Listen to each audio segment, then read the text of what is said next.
হেসেল পরিবারের সকল সদস্যকে স্বাগতম। আজকে একটা নতুন রান্নার রেসিপি নিয়ে চলে এসেছি। শোভাবাজার রাজবাড়ির অন্দরমহলের খুব সুস্বাদু একটি পদ, মোচা চিংড়ি ভাপা। তো সেটি রান্না করার জন্য কি কি উপকরণ লাগছে, সেটি কি করে তৈরি করব, ভিডিওটি স্কিপ না করে পুরো দেখতে থাকুন। মোচা চিংড়ি ভাপা রান্না করার জন্য একটা মাঝারি সাইজের কুচনো মোচা, সর্ষের তেল, স্বাদ মতন নুন, স্বাদ মতন চিনি, 5-6টি চেরা কাঁচা লঙ্কা, 2 চামচ হলুদ গুঁড়ো, 2 চামচ পোস্ত, সাদা কালো মেশানো 4 চামচ সর্ষে, আর 200 গ্রাম চিংড়ি মাছ। কুচনো মোচাটা একটা পাত্রের মধ্যে জল দিয়ে এর মধ্যে নুন হলুদ দিয়ে ভিজিয়ে রেখে দেবো আধ ঘন্টা পর আবার ফিরে এসেছি। এই ভিজানো মোচার জল থেকে কালো কষ বেরিয়ে গেছে।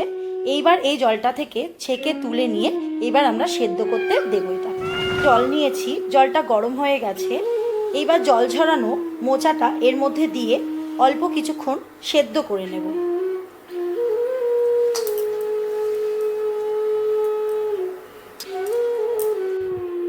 একটু নুন আর একটু হলুদ ছড়িয়ে দিলাম। এইবার এটাকে একটা চাপা দিয়ে দেবো। আধ ঘন্টা পর আবার ফিরে এসেছি।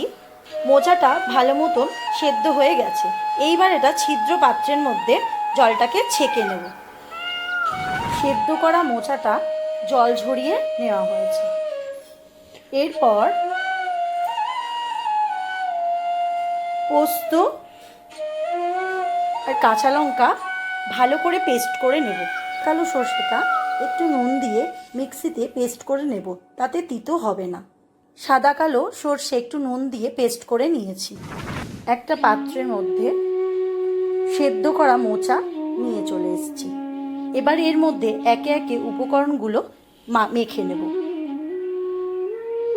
পোস্ত কাঁচা লঙ্কা, একটু সর্ষের তেল, একটু হলুদ গুঁড়ো, সর্ষে বাটা, একটু সামান্য নুন, একটুখানি চিনি,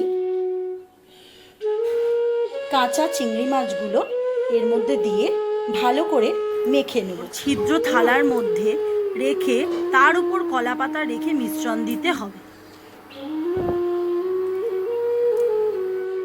এটা রান্না করার সময় লক্ষ্য রাখতে হবে নিচের কড়াতে যেন জলটা মাঝারি থাকে, না হলে পরে বেশি জল হলে তখন এই ছিদ্র থালা দিয়ে এই ভাপার মধ্যে জল জল হয়ে যাবে।